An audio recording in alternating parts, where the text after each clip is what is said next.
At my dad's retirement dinner, he raised his glass and said, "Only the children who made me proud are truly mine." Everyone laughed, clapped, toasted to his legacy. Then he looked straight at me, the son who became a teacher, not a lawyer, not a CEO, and said, "You can leave." The room went silent. Forks froze mid-air. I stood up slowly, my chest burning like someone had branded failure into me. Cameras kept rolling, my father smiled, and I realized humiliation was part of his speech. But before I could walk away, my wife stood too. And what she did next silenced every person in that golden room. I'm about to share something close to my heart. But before I do, can you say hi in the comments? Or tell me where you're from? I love knowing how far a story like this can reach. It reminds me I'm not alone in what happened. Thank you. And now, let me tell you everything. The night my father retired, Seattle was washed in rain thick enough to blur the skyline. By the time Alara and I arrived at the Rose Hill Grand Ballroom, my shoes were soaked through and my heart already felt heavier than the weather. I'd rehearsed what I'd say to him, congratulations, maybe even a quiet, "I'm proud of you too, Dad." But when I stepped into that glittering room filled with chandeliers and cameras, I knew there wouldn't be room for any of that. The banner above the stage shimmered in gold.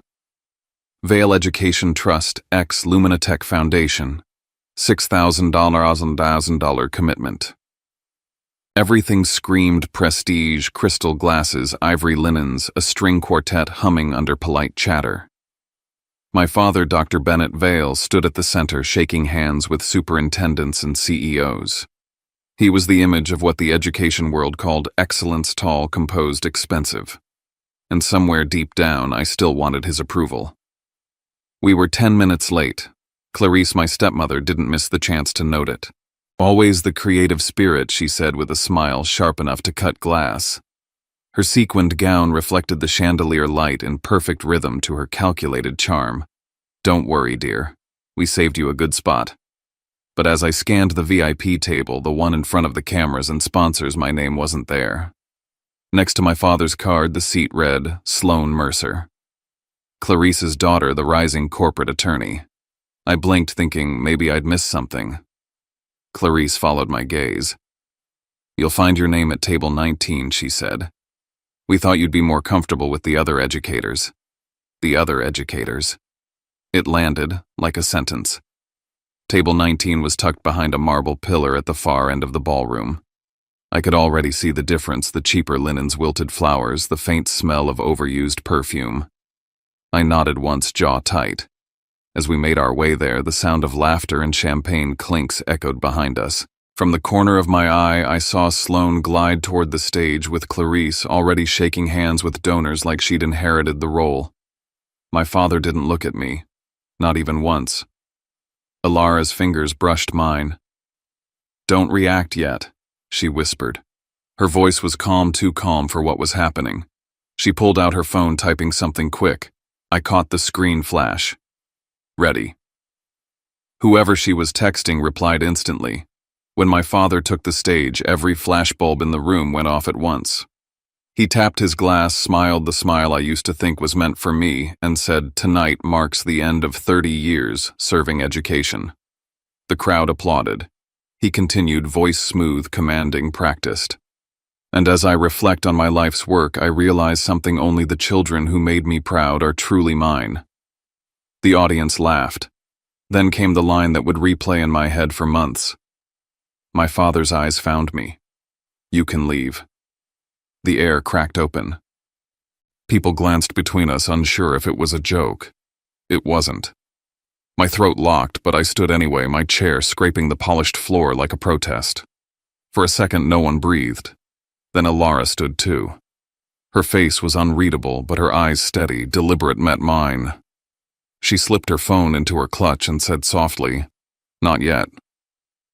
He raised his glass, and the room erupted again in applause. To them it was just another performance.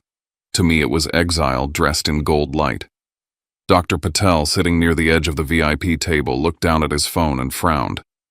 I didn't know it then, but he'd just received the first message that would change everything. I should have walked out. Instead, I followed Alara's lead, her hand firm around mine. "We'll stay," she whispered. "For now." And under the chandelier's cold brilliance I realized she wasn't scared. She was waiting. Table 19 sat in the shadows, half hidden behind a pillar draped with velvet. The laughter from the main tables reached us only as faint ripples like echoes from another world. Around me sat 5 teachers, people who spent their lives holding classrooms together with patience and duct tape. Ms. Chen from math, Mr. Alvarez from history, Mrs. Torres from elementary. Their smiles were kind, tired, and familiar. I told myself it didn't matter. I'd been invisible in this family long before tonight. Ms. Chen leaned toward me. "You were supposed to be on the board, weren't you? Bennett promised you that seat." I nodded, trying not to let the bitterness slip into my voice. 3 years ago, he said when he retired I'd carry on the foundation's mission. I built an entire proposal programs for teacher training scholarships for underserved schools. Mr. Alvarez let out a dry laugh. "They don't want mission veil. They want money. Teachers don't look good in press photos." Across the room, Clarice paraded Sloane from one camera to another. My father followed his hand on her shoulder, introducing her as the next generation of leadership. The words hit harder than I expected. Ilara excused herself from the table phone pressed to her ear. "Check clause 7.3 and 12.1, she said quietly, before walking away. I didn't know what it meant, but the tone in her voice wasn't casual. It was surgical. I turned my focus back to the stage. Sloane was talking to a local journalist, her hand resting on the back of my father's chair. "The new board has already been finalized," she said confidently. "No need for additional approvals." Something about that sentence hooked me. No need for approvals. It echoed in my head like a note that didn't belong in the melody. At table 19, our silverware didn't match. The flowers were fake. But the conversation was real, teachers talking about funding cuts, about kids who came to school hungry, about parents who worked double shifts.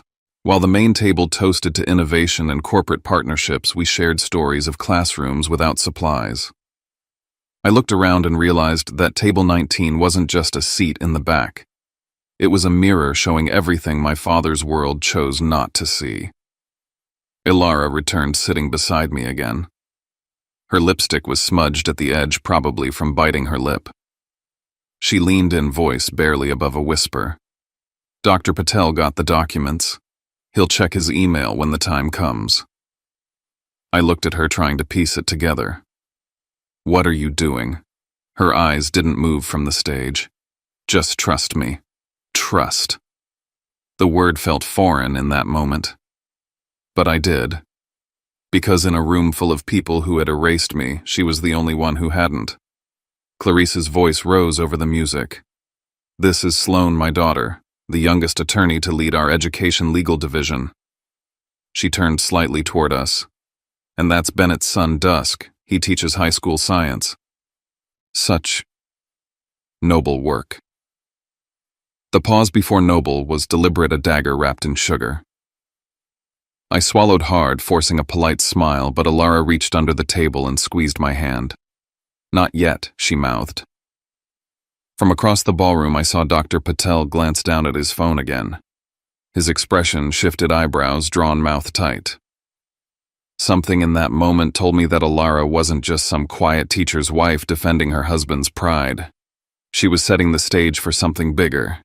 The music softened into a slow instrumental, the servers clearing plates as the spotlight turned back to the podium.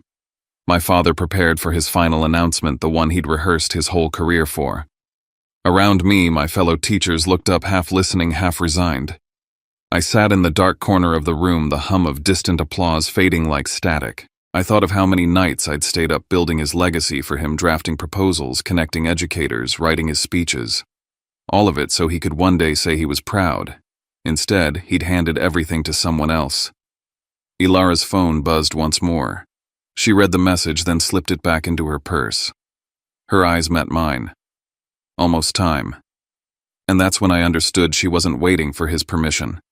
She was waiting for his mistake.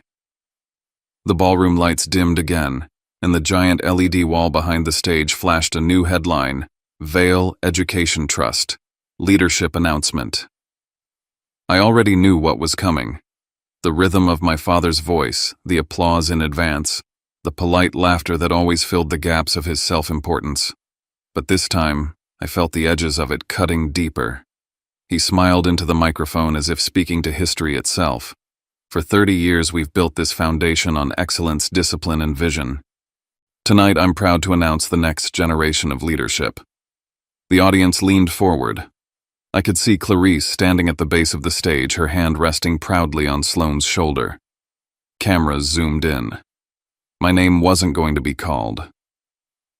"Please welcome the new board successor of the Vail Education Trust, Sloane Mercer," he said.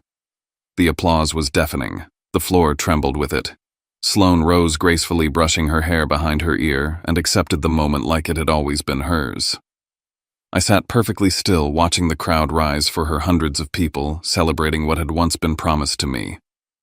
3 years of proposals, research, pilot programs, everything I built so the foundation would focus on teachers. Not one word of acknowledgement. Not one glance my way. When Sloane began to speak, her voice was sharp, polished, rehearsed. She spoke about legal innovation, strategic growth partnerships with corporations. She never once mentioned students. Never said the word teacher. The words rang hollow in the grand space, but the audience clapped anyway. I stared at her under the hot stage lights, realizing I was listening to the sound of my own erasure. Ilara sat beside me unmoved. She didn't clap. She just checked her watch, then glanced at Dr. Patel, who was typing something into his phone. I noticed the way she shifted in her seat, composed, calculating. I leaned closer. "What are you doing?" She didn't answer. Clarice leaned toward the MC near the stage. I caught just enough to hear her whisper, "Push the teacher recognition segment to the end." The man nodded obediently, shuffling his cue cards. The program skipped straight to the sponsor presentation. The screen lit up again. Lumina Tech Foundation, in partnership with Vail Education Trust. The logo pulsed bright and white across the stage. My stomach tightened. I'd seen that logo before on Ilara's laptop at home weeks ago when she said she was helping with grant reviews.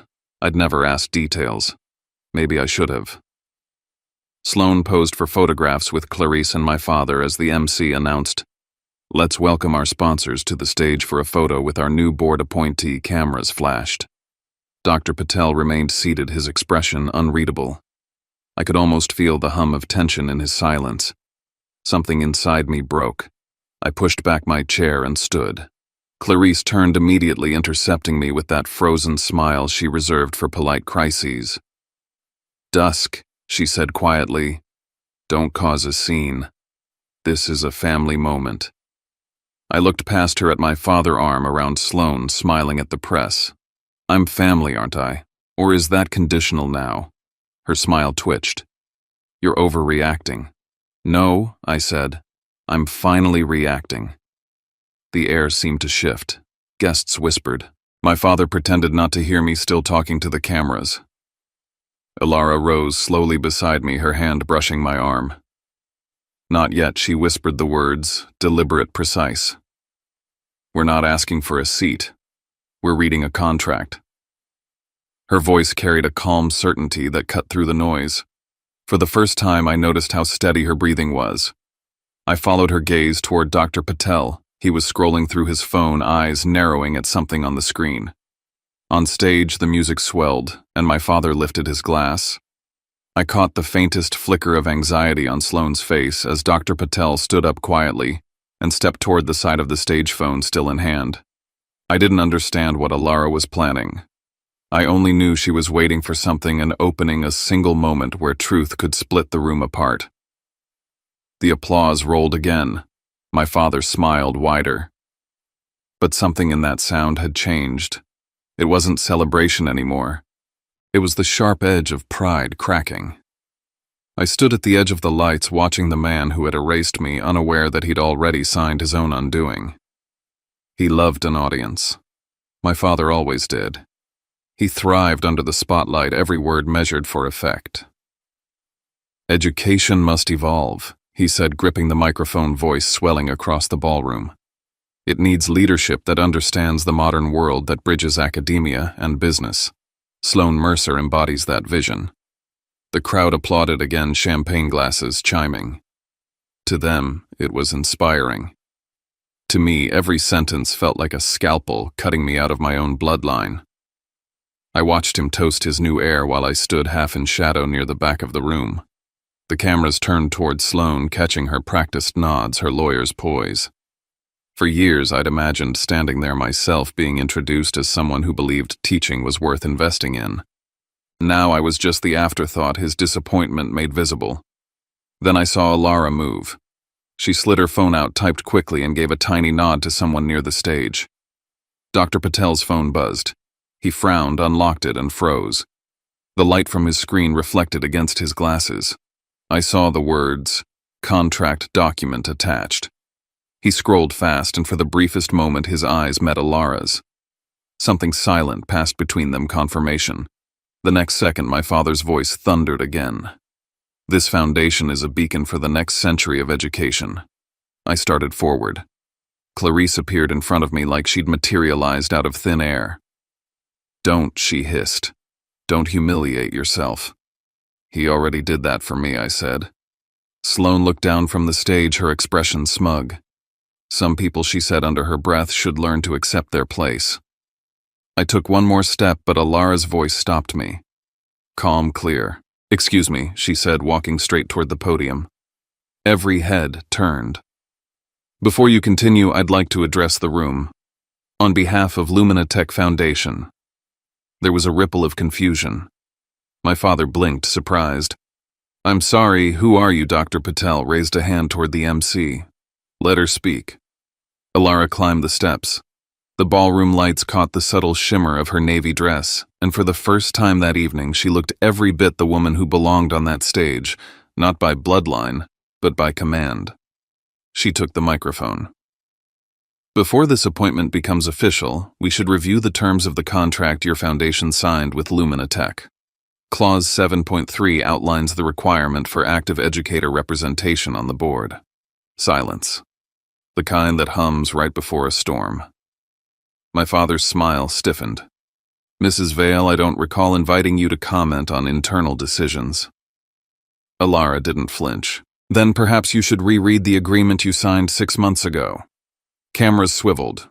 Dr. Patel stepped closer, holding up his phone. "She's correct," he said. "I have the document.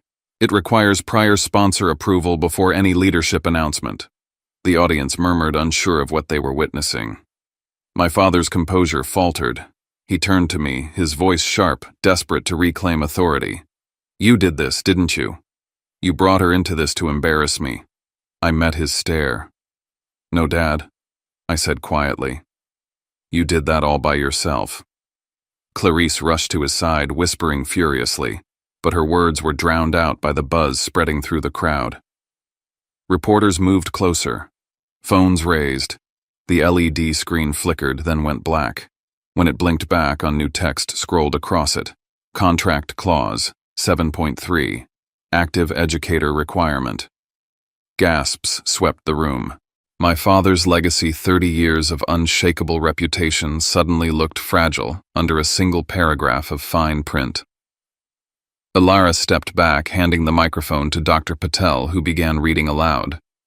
"Any appointment to the board must include at least one current classroom educator and requires written approval from the sponsor prior to announcement. Failure to comply constitutes immediate breach of contract." The silence that followed wasn't polite anymore. It was judgment. My father's hand trembled on his glass. Clarice turned pale. Sloane stood motionless, eyes darting between them. I stood at the edge of the stage, breath steady for the first time that night. I looked at Alara, her face calm, unflinching. I realized she'd been building toward this all evening, setting the pieces one by one while everyone else played pretend. My father tried to laugh it off, voice cracking under strain. "We'll resolve this privately," he said, waving a hand. "These are formalities." "Doctor." Patel's tone was firm. "No, Dr. Vale. This is the contract you signed, and it's binding." For a long moment, no one moved. The tension was thick enough to feel it pressing against your skin. Cameras kept flashing. Somewhere a waiter dropped a tray, the crash echoing like punctuation. Then in the middle of all that noise, Alara looked at me. Just one look, but it said everything. The moment's here. The stage is ours now. I didn't speak. I didn't need to. The screen behind them glowed white, the contract line shining like a verdict. And in that second, I knew the night had just shifted. What had begun as my father's celebration was about to become the reckoning he never saw coming. The ballroom had lost its shape. Lights flickered, the polished floor glistened with spilled champagne, and voices rose in chaos. Cameras zoomed from every angle as Clarice tried to call security, waving her diamond-crusted wrist like a warning flag. But no one moved. All eyes were locked on the stage where Alara stood beneath the enormous LED screen glowing with the contract my father had just violated. Her voice was calm, precise, unshakable. Clause 7.3. She read aloud, her tone cutting through the noise. The governing board must include at least one active educator. All appointments must be approved in writing by Lumina Tech Foundation before public announcement. The room fell silent again. Dr. Patel stepped forward, holding his phone. Confirmed, he said. This clause is in effect. It's signed by both parties. His voice was almost apologetic, but his eyes were clear. My father's jaw tightened. Who gave you permission to access that document? His voice trembled slightly, the first sign of fear I'd ever heard in him. Alara didn't hesitate. I did. Then after a pause that stretched long enough for the entire hall to hold its breath, she said, I'm the one who signed it. My father blinked. What are you saying? She looked straight at him. I'm saying you should know who your partners are before you decide to humiliate them. She turned to the audience, her voice steady. My name is Alara Vale. I am the founder and CEO of Lumina Tech Foundation. For 3 full seconds, the room stopped breathing. The camera flashes stilled. Even the orchestra faltered mid-note. The sound of Clarice's champagne glass shattering against the floor filled the silence. My father's lips parted, but no words came. Sloane stepped forward, panic replacing her composure. That's impossible. Lumina Tech's founder is anonymous, was Alara said simply. Not anymore. Security froze halfway up the aisle. Dr. Patel nodded slowly, confirming the truth. She's telling the truth, he said. Her foundation's documents list her as the primary signatory. This partnership exists because of her. Alara raised her hand toward the LED screen. The contract dissolved into a new slide, an email thread projected across the ballroom wall. This, she said, is from the Vale Foundation's legal office, sent by Ms. Mercer. She pointed at Sloane's name. Here it says, and I quote, "We'll announce first. They're just a sponsor. They don't have real authority." The room murmured like a low storm. Clarice's face turned the color of porcelain. Dr. Patel spoke again. That statement alone constitutes a breach under Section 12(1). The partnership is void. My father lunged forward, his face red. You came here to destroy me. No, Alara said quietly. You did that when you forgot what this foundation was built for. The noise rose again, reporters yelling questions, flashes lighting up the stage. My father tried to speak, but his words vanished beneath the rumble of whispers. For the first time in his life, the microphone was no longer his. I watched him sink into confusion, and for the first time I felt no fear. Just clarity. For 3 years, I said, stepping forward, I wrote proposals to support teachers. 12 drafts, all ignored. You said they were too idealistic. I looked toward Dr. Patel. Last year, I sent one of those drafts directly to Lumina Tech. It was called Classroom Equity. Dr. Patel nodded. That proposal is what led Lumina Tech to fund Vale Foundation in the first place. He turned to my father. Your son's work brought you that $6 million sponsorship. Gasps rippled across the room. Alara lowered the microphone slightly, her eyes never leaving mine.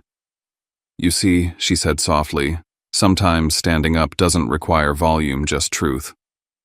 My father slumped into a chair, staring at the floor. Clarice tried to smile at a reporter pretending control while Sloane typed frantically on her phone, already trying to contain the fallout. I looked around at the faces, the cameras, the blinking red lights of live feeds capturing every second. He taught me to respect the spotlight, I whispered, but he never told me what happens when it turns against you. Alara handed the microphone to Dr. Patel. Effective immediately, she said, Lumina Tech Foundation withdraws its $6 million sponsorship from Vail Foundation. The sound that followed wasn't applause or gasps, it was the collective noise of a legacy collapsing. And yet beneath it all, I felt something rare silence inside me finally, after years of being drowned out. I didn't know that this was only the beginning. The microphones were changing hands for good, and soon everything that had been hidden under his reputation would surface under our names instead. By the time the orchestra stopped playing, the gala no longer felt like a celebration. Guests rushed toward the exit's heels, clicking against marble voices, overlapping in disbelief. The hashtag Vail scandal had already started trending on screens behind the bar. Dr. Patel stood near the podium speaking into a cluster of microphones as journalists surrounded him. As per the terms of the Lumina Tech contract, he announced the Vail Education Trust is now suspended from all sponsorship benefits pending investigation. A new governing body will be established. Clarice stormed forward, pointing at Alara. You planned this. You set a trap for my family. Alara didn't even flinch. No, she said quietly. You built the trap. I just turned on the lights. My father rose unsteadily from his seat. The confidence that once defined him was gone, replaced by something smaller, rawer. You did this, he said to me, his voice low and shaking. Was it revenge? No, I said. It's the end of pretending education is just a stage for your ego. For the first time, I saw him hesitate, not out of pride, but disbelief. Like he couldn't understand a world where his authority no longer mattered.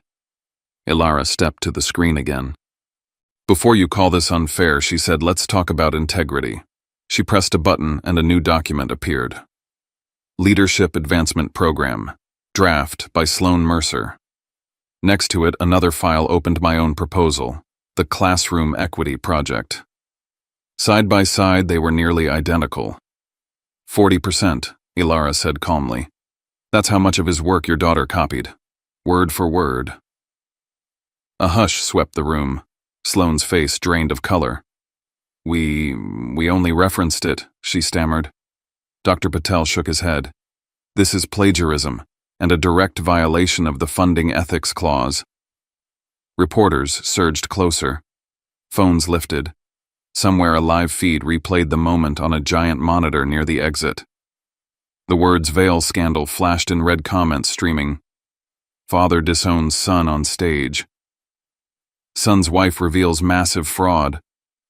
My father's voice trembled. Patel, please. There must be a way to fix this, to save the foundation. Patel's reply was gentle but final. You can't save something built on broken promises. Alara turned toward the crowd. Lumina Tech will establish a new fund, one that belongs to the teachers, not the boardrooms. Clarice scoffed, but her voice barely carried over the noise. You think people will trust you after this? Alara smiled faintly. They'll trust the truth. Then I stepped closer to my father, my voice quiet enough to make him look at me. You once said, only the children who made you proud are yours. His eyes flickered, wounded. I took a breath. Then from now on, I'm not yours. The silence that followed was thick, suffocating. Even the cameras seemed to pause. My words didn't echo, they landed final, and still. Dr. Patel spoke again, reading from his phone. Effective immediately, the $6 million partnership between Lumina Tech Foundation and Vail Education Trust is terminated. His tone was clinical, but the meaning reverberated like a sentence.